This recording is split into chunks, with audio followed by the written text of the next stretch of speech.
Hello बच्चों, आज हम स्टार्ट करेंगे क्लास 12 का प्रोबेबिलिटी, जिसमें हम बिल्कुल बेसिक से जाएंगे टॉप लेवल तक। सबसे पहले हम स्टार्ट करेंगे कंडीशनल प्रोबेबिलिटी। कंडीशनल प्रोबेबिलिटी क्या होता है? जिसमें आपसे पूछा जाएगा एक इवेंट की प्रोबेबिलिटी जब दूसरा इवेंट कंप्लीट हो चुका हो। प्रोबेबिलिटी ऑफ ए जब बी ऑलरेडी हो चुका हो, तो इसका फॉर्मूला आपको याद रखना है, probability of A intersection B upon में प्रोबेबिलिटी ऑफ बी। यानी ए के होने की प्रोबेबिलिटी जब बी ऑलरेडी कंप्लीट हो चुका था, इसी को हम बोलते हैं कंडीशनल प्रोबेबिलिटी ऑफ ए जब बी क्या हो चुका हो, कंप्लीट हो चुका हो। तो इसमें सबसे पहला क्वेश्चन हमारे पास है ई की प्रोबेबिलिटी, एफ की प्रोबेबिलिटी या इंटरसेक्शन की प्रोबेबिलिटी दे रखी है, हमें ये दोनों निकालने को बोला गया। तो प्रोबेबिलिटी ऑफ ई जब एफ कंप्लीट हो चुका हो, इसका फॉर्मूला हो जाएगा probability of E intersection F upon में प्रोबेबिलिटी ऑफ एफ। सारी वैल्यू दे रखी है, इंटरसेक्शन का 0.2 और एफ की प्रोबेबिलिटी है 0.3। आंसर क्या आ जाएगा 2/3। उसी तरह से प्रोबेबिलिटी ऑफ एफ जब ई कंप्लीट हो चुका हो, तो फॉर्मूला होगा probability of F intersection E upon में प्रोबेबिलिटी ऑफ ई। तो इंटरसेक्शन की प्रोबेबिलिटी 0.2 और ई की प्रोबेबिलिटी 0.6। आंसर क्या आ जाएगा 1/3। देखिए सेकेंड क्वेश्चन है प्रोबेबिलिटी का, ये भी कंडीशनल प्रोबेबिलिटी का ही क्वेश्चन है, जिसमें हमें probability of A union B निकालना है और हमारे पास ये इन्फॉर्मेशन दे रखा है। तो हम क्या कर लेते हैं, सबसे पहले हम क्या करेंगे, इसमें प्रोबेबिलिटी ऑफ ए निकाल लेते हैं। तो ए की प्रोबेबिलिटी क्या हो जाएगा, 2 इधर चला जाएगा, 5 अपॉन में 26। बी की प्रोबेबिलिटी कितनी हो जाएगी, ये तो 5/13 ही रहेगा, और इसकी प्रोबेबिलिटी दे रखी है। तो हम क्या करते हैं, प्रोबेबिलिटी ऑफ ए जब बी हो चुका हो, इसका फॉर्मूला क्या था, probability of A intersection B upon probability of B. इसकी वैल्यू हमारे पास दे रखी है 2 अपॉन में 5। इंटरसेक्शन की प्रोबेबिलिटी हमें नहीं पता है, तो पहले हम ये निकाल लेते हैं। और बी की प्रोबेबिलिटी हमारे पास कितनी दे रखी है, 5 अपॉन में 13। तो 5 और 13 चला जाएगा ऊपर, 5 से 5 कैंसिल आउट हो जाएगा। तो probability of A intersection B कितना आ जाएगा, 2 अपॉन में 13। इंटरसेक्शन आ गया, हम बेसिक फॉर्मूला लगा देते हैं, probability of A union B is equal to probability of A plus probability of B minus probability of A intersection B. तो ए की प्रोबेबिलिटी 5/26, बी की प्रोबेबिलिटी 5/13, इंटरसेक्शन की प्रोबेबिलिटी 2 अपॉन में 13। 26 एलसीएम ले लीजिए, ये हो जाएगा 5 और ये हो जाएगा 10, ये हो जाएगा 4, यानी कि 15 - 4 यानी कि 11/26। यही हमारा आंसर होगा। देखिए नेक्स्ट क्वेश्चन हमारे पास है, बोला कॉइन इज टॉस 3 टाइम और ई इवेंट है एटलीस्ट 2 हेड अपेयर और एफ है एट मोस्ट 2 हेड। तो हमें कंडीशनल प्रोबेबिलिटी निकालनी है ई की जब एफ कंप्लीट हो चुका हो। तो ऐसे क्वेश्चन में पहले हम सैंपल स्पेस बना लेंगे पूरा का पूरा। तो ये हो जाएगा तीनों हेड, फिर क्या हो जाएगा head head tail head tail head tail head head, और उसके बाद जहाँ जहाँ पे हेड है वहाँ पर टेल टेल लिख दो। तो टेल टेल हेड और टेल हेड टेल, और ये हो जाएगा हेड टेल टेल। ये आपने सैंपल स्पेस लिख दिया 3 कॉइन का। अब आपको इवेंट ई क्या आ जाएगा आपका, एट लीस्ट 2 हेड, कम से कम 2 हेड तो आएगा ही आएगा। तो 2 हेड वाला भी चलेगा, 3 हेड वाला भी चलेगा। तो इसमें आ जाएगा head head head head head tail आ जाएगा, हेड टेल हेड आ जाएगा, टेल हेड हेड आ जाएगा, यानी कम से कम 2 हेड तो होना ही चाहिए। तो 2 हेड वाला भी चलेगा और 3 हेड वाला भी चलेगा, ये आ गया। और एफ इवेंट में क्या है, एट मोस्ट 2 हेड, ज़्यादा से ज़्यादा 2 हेड होगा, यानी 3 हेड नहीं चलेगा, बाकी सब चलेगा लेकिन 3 हेड नहीं चलेगा। इसमें सारे आ जाएंगे, बस 3 हेड वाले नहीं आएंगे। हेड हेड टेल भी आएगा, हेड टेल हेड भी आ जाएगा, टेल हेड हेड भी आ जाएगा, तो तीनों टेल भी आ जाएगा, क्योंकि उसने बोला at most 2 head, at most यानी कि ज़्यादा से ज़्यादा 2 हेड। तो 2 हेड भी चलेगा, 1 हेड भी चलेगा और 0 हेड भी चलेगा। क्या नहीं चलेगा, बस तीनों हेड नहीं चलेगा। तो सारे आ जाएंगे इसमें, टेल टेल हेड भी आएगा, टेल हेड टेल भी आएगा और हेड टेल टेल भी आ जाएगा, यानी 7 केस आ जाएंगे इसमें, एक्सेप्ट जिसमें तीनों हेड होगा। अब हमें किसकी प्रोबेबिलिटी निकालनी है, प्रोबेबिलिटी ऑफ इवेंट ई जब इवेंट एफ हो चुका हो। तो probability of E intersection F upon में प्रोबेबिलिटी ऑफ एफ। तो इंटरसेक्शन इन दोनों में कॉमन क्या है, ये भी आ जाएगा कॉमन में, ये भी आ जाएगा, ये कॉमन में नहीं आएगा। तो कॉमन में 1 2 3 आ जाएगा, 3, और टोटल केस कितने 8। अपॉन में प्रोबेबिलिटी ऑफ एफ कितना है बेटा, ये 7 अपॉन में 8 कट के कितना हो जाएगा, ये हो जाएगा आपके पास 3/7। देखिए नेक्स्ट क्वेश्चन हमारे पास है, बोला गया 3 डाइस को थ्रो किया गया है। इसमें पहला इवेंट जो है वो बोला 4 अपीयर ऑन थर्ड डाई, और सेकेंड इवेंट क्या 6 and 5 appear respectively on first 2 dice. तो हमें ए की प्रोबेबिलिटी निकालनी है जब बी हो चुका हो, अगेन कंडीशनल प्रोबेबिलिटी। तो इसका केस हम बनाएंगे तो बहुत लंबा जाएगा, इसको बनाते नहीं, इसको ऐसे ही रहने देते हैं। इवेंट बी को लिख लेते हैं, जिसमें बोला गया 5 और 6 पहले दोनों पे आना चाहिए, यानी कि 6 5 1 आ सकता है।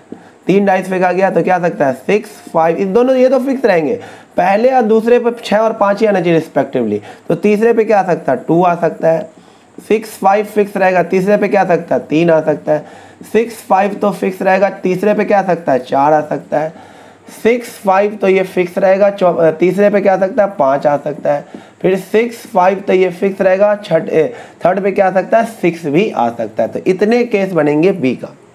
और आपको निकालना क्या, प्रोबेबिलिटी ऑफ ए जब बी हो चुका हो। फॉर्मूला क्या होगा, probability of A intersection B upon में प्रोबेबिलिटी ऑफ बी। तो आप जब कॉमन लेंगे तो आपको देखिए बोला 4 अपीयर ऑन थर्ड डाई, तो वही कॉमन होगा जिसके 4 होगा थर्ड डाई में। तो इसमें कौन एक ही यही कॉमन आ रहा है, तो इतना लिखने की कोई ज़रूरत ही नहीं। इसमें जो कॉमन आएगा सिर्फ ये वाला कॉमन आएगा, क्योंकि इसके थर्ड डाई पे 4 सिर्फ एक ही केस में आ रहा था, हमारा इंटरसेक्शन सिर्फ एक होगा। तो 1 अपॉन में टोटल केस कितना होगा, 3 डाइस को फेंका गया है तो 216 आएगा। 6 की पावर 3 कितना होता है 216, तो नीचे आ जाएगा 216। कॉमन का हो गया इंटरसेक्शन का, क्योंकि एक ही कॉमन है। और अपॉन में बी की प्रोबेबिलिटी 1 2 3 4 5 6, 6 अपॉन में 216, ये कट जाएगा, आंसर क्या आ जाएगा 1/6।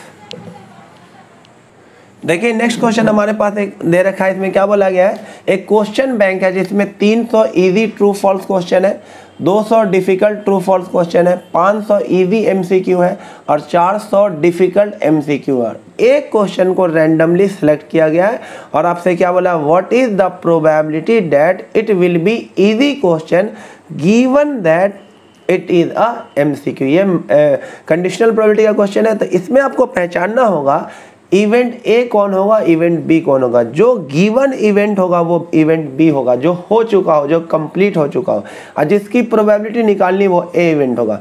तो what is probability it will be easy question, तो हमें ए को क्या लिखना है, इजी क्वेश्चन, इजी क्वेश्चन ये बोला ए। और गिवन दैट जो इवेंट हो चुका है उसे हमें बी लेना है।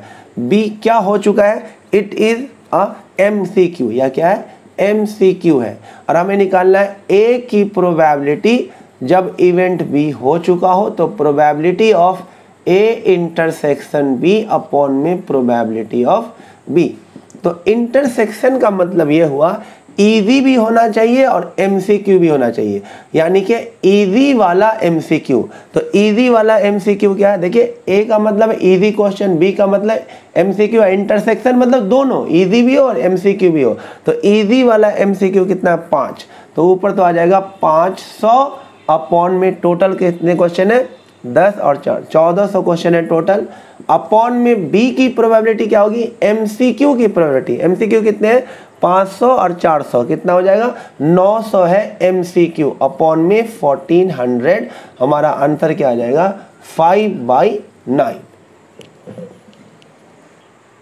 देखिए नेक्स्ट क्वेश्चन हमारे पास क्या बोला गया है, given that 2 number appearing on the 2 dice are different. Given that यानी ये इवेंट हो चुका, ये बी इवेंट होगा, और जिसकी प्रोबेबिलिटी निकालनी वो ए इवेंट लेना। Find the probability that event the sum on the number on the dice is 4। Sum क्या आना चाहिए 4। तो आप ए इवेंट ले लो जिसकी प्रोबेबिलिटी निकालनी है, क्या आना चाहिए sum of the number, sum of the number on the dice is 4। ये हो गया बी। और बी इवेंट हमारा क्या जो गिवन है, नंबर क्या होना चाहिए डिफरेंट। तो ये बहुत सारे केस बना के लिखने की जरूरत नहीं है, बस आप ए को लिखो आपका बात बन जाएगा। क्या हो जाएगा, सम क्या होना चाहिए 4 होना चाहिए, तो क्या आ जाएगा 1 3 आ जाएगा, 2 2 हो जाएगा, और क्या आ जाएगा 3 1 हो जाएगा, सम 4। अब तो कोई भी केस नहीं आएगा सम 4 में। अब बी इवेंट क्या है, डाइस पे क्या होना चाहिए, नंबर डिफरेंट होने चाहिए, यानी कि 1 1 नहीं होना चाहिए। पूरे कितने केस आएंगे इसमें, 30 केस आ जाएंगे, बस कौन नहीं आएगा 1 1 2 2 3 3 4 4 5 5 और 6 6 नहीं आएगा। अब हमें किसकी प्रोबेबिलिटी निकालनी है, ए की प्रोबेबिलिटी जब बी हो चुका हो, हमें ए की प्रोबेबिलिटी निकालनी है। The probability of A intersection B upon में प्रोबेबिलिटी ऑफ बी। तो इंटरसेक्शन का मतलब क्या होगा, नंबर क्या होना चाहिए, डिफरेंट होना चाहिए। तो इंटरसेक्शन में ये तो होएगा नहीं, क्योंकि बी जो इवेंट है हमारा, बी इवेंट जो गिवन इवेंट है जो नीचे आएगा, वो गिवन इवेंट क्या, number appearing on 2 dice are different, और ए हमारा क्या 1 3 2 2 3 1, तो नंबर डिफरेंट वाला ही इंटरसेक्शन में आएगा, ये तो आएगा नहीं। तो इंटरसेक्शन में ये भी आएगा, इंटरसेक्शन में ये भी आएगा, यानी 2 नंबर इंटरसेक्शन में आएगा, किसके, ए के और बी के। ये हमारा बी इवेंट है गिवन वाला, तो ये हो जाएगा ओनली 2 और 2 डाइस को फेंका तो 36, और इवेंट बी की प्रोबेबिलिटी क्या हो जाएगी 1 2 3 3 अपॉन में 36। आंसर क्या आ जाएगा हमारा 2/3 आ जाएगा। देखिए नेक्स्ट क्वेश्चन जो कि कंडीशनल प्रोबेबिलिटी का, ये लास्ट क्वेश्चन है कंडीशनल प्रोबेबिलिटी का, फिर न्यू टॉपिक स्टार्ट करेंगे। Consider the experiment throwing a dice, if a multiple of 3 comes throw a dice again, यानी एक डाइस को पहले सैंपल स्पेस बना लेते हैं कि अगर आप डाइस को फेंकते हैं 3 का मल्टीपल आता है तो फिर से डाइस फेंकना है। इफ एनी अदर नंबर कम, 3 के मल्टीपल के अलावा कोई नंबर आता है, एक कॉइन को टॉस करना है, तो उसके पहले सैंपल स्पेस बना लेते हैं। एक डाइस को फेंका तो क्या आ सकता है, 1 आ सकता है, 2 आ सकता है, 3 आ सकता है, 4 5 6 आएगा। तो 1 आएगा तो आपको क्या करना होगा, 3 और 6, अगर 3 का मल्टीपल आएगा ना तो डाइस को फिर से फेंकना है, लेकिन उसके अलावा कोई नंबर आता है तो आपको कॉइन टॉस करना है। तो 1 आएगा तो 1 के साथ क्या आएगा, कॉइन, तो कॉइन पे क्या आ सकता है, या तो टेल आ सकता है या तो हेड आ सकता है, एक हो गया। 2 आएगा तो 2 के साथ भी कॉइन टॉस करना पड़ेगा, 2 टेल 2 हेड हो सकता है। बट 3 आएगा तो 3 के साथ एक और डाइस फेंकना पड़ेगा, तो क्या आ जाएगा 3 के साथ क्या क्या आ जाएगा, 3 के साथ डाइस फेंकेंगे तो 1 आ सकता है, 3 के साथ 2 आ सकता है दूसरे डाइस पे, 3 के साथ 3 आ सकता है, 3 के साथ 4 आ सकता है, 3 के साथ 5 आ सकता है जो दूसरा डाइस होगा, और 3 के साथ क्या आ सकता है 6, ये हो गया। फिर 4 आया तो फिर से टॉस करेंगे कॉइन, तो 4 टेल 4 हेड आ सकता है। फिर 5 आएगा तो 5 के साथ या तो टेल आएगा, 5 के साथ या तो हेड आएगा कॉइन पे। लेकिन जब 6 आएगा डाइस पे तो एक बार और डाइस फेंकना था, 6 1 से लेकर कहाँ तक चला जाएगा, 6 2 से लेकर कहाँ तक जाएगा 6 6 तक, ये हो गया टोटल सैंपल स्पेस हो गया। अब उसके बाद हमें क्या करना है, इवेंट ए निकालना है जिसकी प्रोबेबिलिटी निकालनी है। Find conditional probability of the event that coin show a tail, यानी कि 1 टेल 2 टेल और कौन सा आ जाएगा, ये 4 टेल 5 टेल, ये कॉइन टेल शो कर रहा है। और गिवन दैट जो इवेंट हो चुका जिसे हम बी लेते हैं, एटलीस्ट 1 डाइस शो 3, कम से कम एक डाइस तो 3 शो करे ही करे, तो ये वाला आ जाएगा 3 वाला तो पूरा ही आ जाएगा, 3 1 से लेकर 3 2 3 3 3 4 3 5 3 6, कम से कम एक पर 3 आना ही चाहिए। और उसके बाद इसमें भी आएगा 6 3 भी आ जाएगा, कम से कम एक डाइस पे क्या होना चाहिए 3, और कोई नहीं आएगा। तो हमें ए की प्रोबेबिलिटी निकालनी है जब बी हो चुका हो। फॉर्मूला ए इंटरसेक्शन बी का प्रोबेबिलिटी अपॉन में बी का प्रोबेबिलिटी। तो आप गौर से देखिए इसमें कुछ भी कॉमन नहीं है, क्योंकि जब 3 आएगा तो हम तो डाइस ही फेंकेंगे, हेड टेल तो आ ही नहीं सकता। तो इसमें और इसमें कुछ भी कॉमन नहीं है, तो 0 अपॉन में 1 2 3 4 5 6 6 ना 2 4 6 7 है, तो 7 अपॉन में टोटल केस कितना, तो आंसर कितना आ जाएगा 0 ही आ जाएगा। देखिए अब प्रोबेबिलिटी हम नेक्स्ट पार्ट पढ़ेंगे, इंडिपेंडेंट इवेंट। इंडिपेंडेंट इवेंट उसे बोलते हैं जब ए की प्रोबेबिलिटी बी की प्रोबेबिलिटी के होने ना होने पर डिपेंड नहीं करे, ऐसे इवेंट को हम क्या बोलते हैं, इंडिपेंडेंट इवेंट। यानी कि अगर हम 2 कॉइन को टॉस करेंगे तो दोनों कॉइन पे हेड आना या टेल आना दोनों एक दूसरे से क्या होगा, इंडिपेंडेंट होगा। या 2 स्टूडेंट किसी क्वेश्चन को सॉल्व कर रहा है तो उसके क्वेश्चन के सॉल्व करने की जो प्रोबेबिलिटी होगी वो क्या होगी, एक दूसरे से क्या होगी, इंडिपेंडेंट। यानी कि अगर इस केस में जब इवेंट इंडिपेंडेंट होगा तो ए की प्रोबेबिलिटी जब बी हो चुका, इसका आंसर ओनली क्या आएगा, probability of A.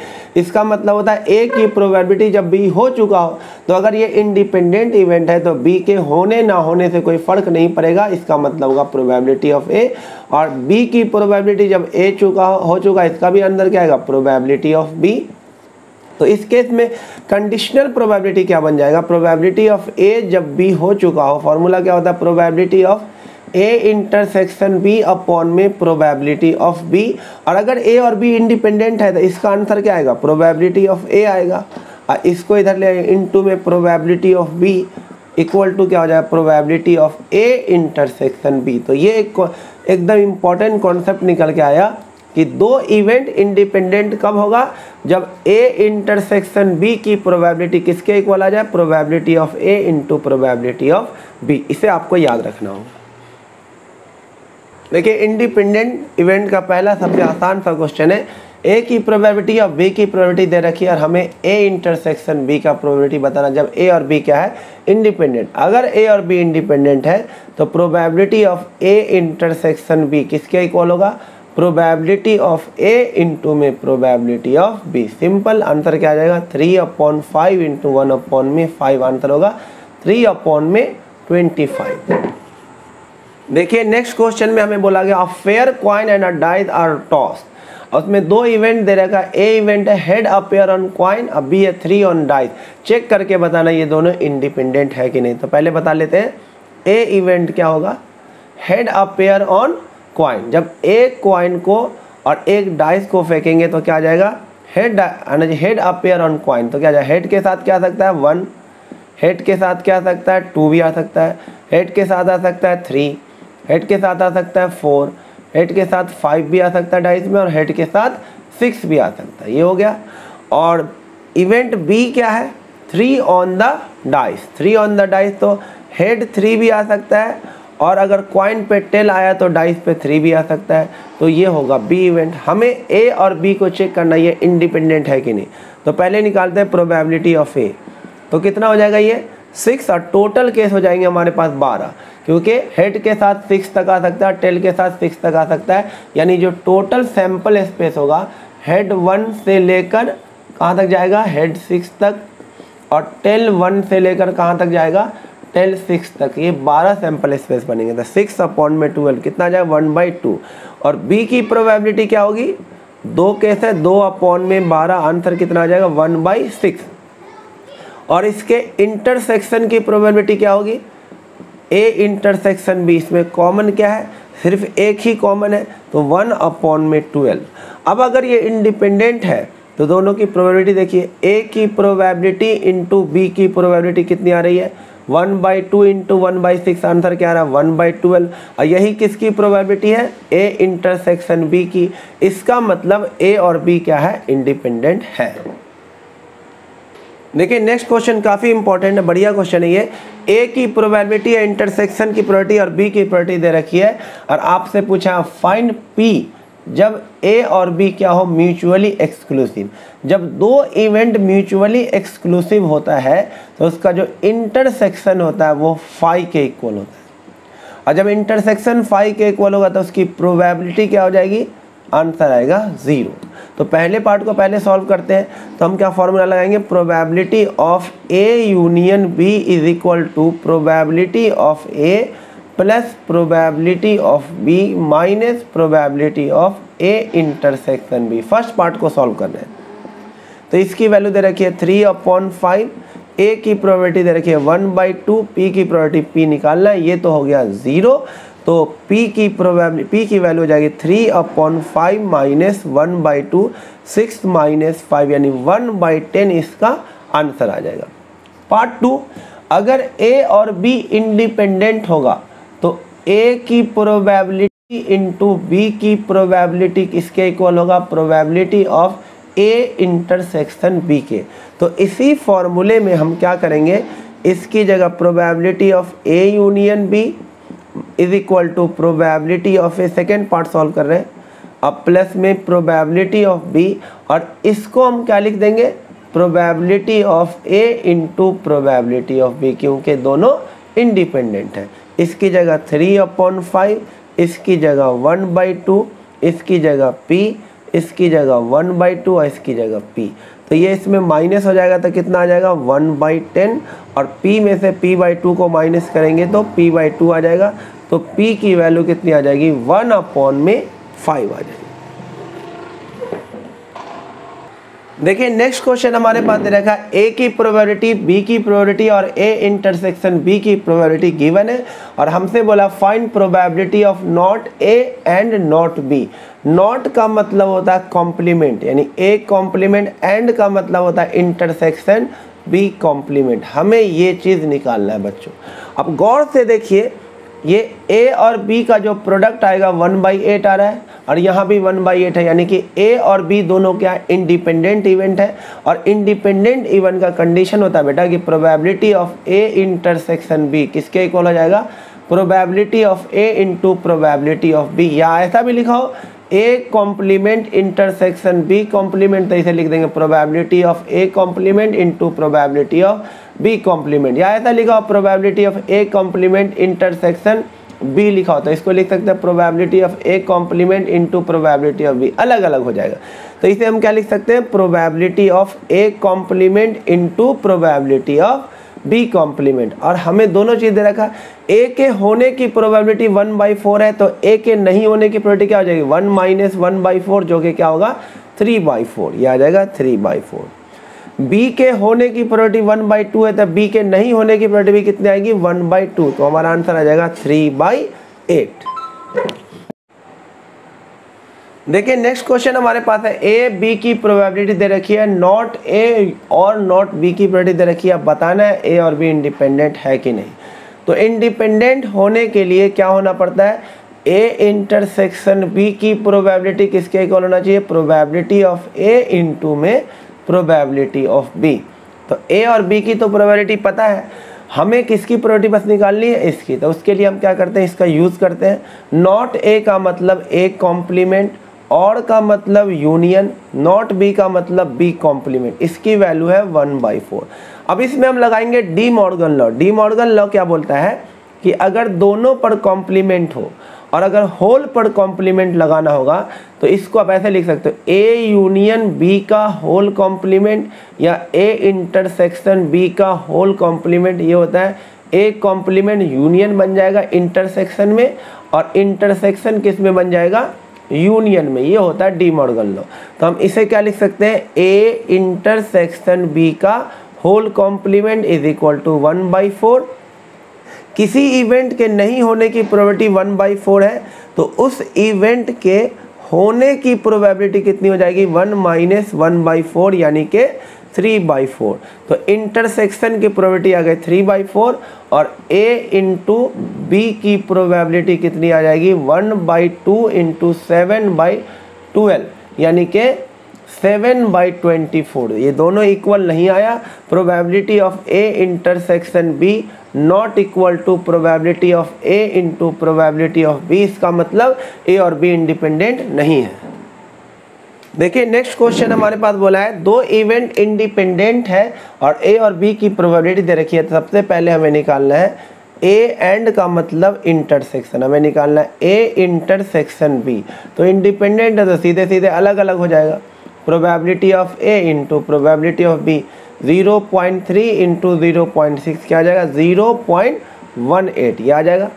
Second part का आंसर देखिए, प्रोबेबिलिटी ऑफ a एंड का मतलब इंटरसेक्शन, नॉट b का मतलब b कॉम्प्लीमेंट। क्योंकि इंडिपेंडेंट है सीधे सीधे अलग अलग हो जाएगा। Probability of a into probability of b complement. a की प्रोबेबिलिटी 0.3, b के नहीं होने की प्रोबेबिलिटी क्या होगी, ये 0.6 है, होने की प्रोबेबिलिटी तो नहीं होने की प्रोबेबिलिटी हो जाएगी 0.4, तो आंसर आ जाएगा 0.12। थर्ड पार्ट है प्रोबेबिलिटी ऑफ a और का मतलब यूनियन, इसकी प्रोबेबिलिटी होगी probability of a plus probability of b minus probability of a intersection b। तो a की प्रोबेबिलिटी 0.3, b की 0.6 और इंटरसेक्शन का निकाल के रखा हुआ है 0.18। तो ये हो जाएगा 0.90 माइनस 0.18, तो ये कितना हो जाएगा 0.72। फोर्थ पार्ट क्या है आपके पास, ना a और ना ही b, नीदर a यानी कि ए बी नहीं होना चाहिए और नॉर ए बी यानी इंटरसेक्शन बी बी नहीं चाहिए, दोनों में से कुछ नहीं होना चाहिए, नीदर ए नॉर बी। तो इसको भी अलग अलग लिख दें, ए का कॉम्प्लीमेंट इंटू बी का कॉम्प्लीमेंट, दोनों में से कुछ नहीं होना चाहिए, ए भी नहीं होना चाहिए और बी भी नहीं होना चाहिए। तो आंसर क्या आ जाएगा, ए के नहीं होने की प्रोबेबिलिटी 0.7, बी के नहीं होने की प्रोबेबिलिटी 0.4, आंसर आ जाएगा 0.28। देखिए नेक्स्ट क्वेश्चन बहुत ही इंपॉर्टेंट है बोर्ड पॉइंट ऑफ व्यू से। इसमें क्या बोला गया है, probability of solving problem by A and B. किसी प्रॉब्लम को ए के सॉल्व करने की प्रोबेबिलिटी कितनी है 1/2 और बी स्टूडेंट के सॉल्व करने की प्रोबेबिलिटी कितनी है 1/3। यानी ए स्टूडेंट बी स्टूडेंट से ज़्यादा इंटेलिजेंट है, वो उसके सॉल्व करने की प्रोबेबिलिटी क्या है ज़्यादा। If both try to solve the same problem find the probability the problem is solve. आपको पहला केस में निकालना है प्रोबेबिलिटी जिसका प्रॉब्लम क्या हो जाए सॉल्व हो जाए, problem is solve, problem solve हो जाए इसकी प्रोबेबिलिटी निकालना है। तो प्रॉब्लम कब कब सॉल्व हो जाएगा, जब प्रॉब्लम को ए सॉल्व कर दे एंड यानी इंटरसेक्शन बी सॉल्व नहीं करे, या ऐसा हो सकता है ए सॉल्व नहीं करे एंड बी सॉल्व कर दे, या ऐसा हो सकता है दोनों का दोनों क्या हो प्रॉब्लम को सॉल्व कर दे। इस तीनों केस में प्रॉब्लम क्या हो जाएगा सॉल्व हो जाएगा, क्योंकि ये इंडिपेंडेंट होगा, क्योंकि ए की प्रोबेबिलिटी क्वेश्चन को सॉल्व करने की बी के प्रोबेबिलिटी पे कतई डिपेंड नहीं करेगा कि दो अलग अलग स्टूडेंट है उनके सॉल्व करने की प्रोबेबिलिटी दूसरे स्टूडेंट पे क्या लेना देना। तो ये इंडिपेंडेंट हो गया, तो इसको हम सीधे सीधे अलग अलग लिख देंगे। तो probability of A into probability of B complement plus probability of A complement into probability of B और plus probability of A into probability of B, सीधा सीधा लिख देंगे। ए की प्रोबेबिलिटी 1/2, बी के नहीं होने की प्रोबेबिलिटी 2/3 हो जाएगा और प्लस ए के नहीं सॉल्व करने की प्रोबेबिलिटी 1/2, बी के सॉल्व करने की प्रोबेबिलिटी 1/3, ए के सॉल्व करने की प्रोबेबिलिटी 1/2, बी के सॉल्व करने की प्रोबेबिलिटी 1/3। आंसर क्या आ जाएगा, ये रहने देते हैं, तो एलसीएम कितना हो जाएगा 6, तो हो जाएगा 2 + 1 + 1, आंसर क्या आ जाएगा 4/6 यानी कि 2/3। और सेकेंड पार्ट में क्या बोला है, exactly one of them solve the problem, यानी कि सिर्फ एक ही कोई सॉल्व करेगा, दोनों सॉल्व वाला केस क्या कर दो माइनस, यानी ये वाला केस क्या कर दो इसमें से माइनस। तो इसका आंसर क्या आ जाएगा, इसका आंसर हो जाएगा 6 एलसीएम, यहाँ से आएगा 2, यहाँ से आएगा 1, 3/6 यानी 1/2 इसका क्या आ जाएगा। देखिए नेक्स्ट क्वेश्चन हमारे पास है, a card is drawn at random from the pack of 52 card, event E क्या, the card drawn is spade और एफ है the card drawn is A. Sir आपको चेक करके बताना ई और एफ इंडिपेंडेंट है कि नहीं। अगेन इंडिपेंडेंट की कंडीशन क्या होती है, ए ई इंटरसेक्शन एफ की प्रोबेबिलिटी किसके इक्वल होना चाहिए, probability of E into probability of F, तब जाकर ई और एफ क्या होगा इंडिपेंडेंट होगा। तो चेक करते हैं, पहले निकालते हैं probability of E. The card drawn is spade, total कितने स्पेड होते हैं 13, तो टोटल हो जाएगा 13/52, आंसर आ जाएगा 1/4। एफ की प्रोबेबिलिटी यानी कि एस इक्का 4 होता है, तो 4/52, आंसर आ जाएगा 1/13।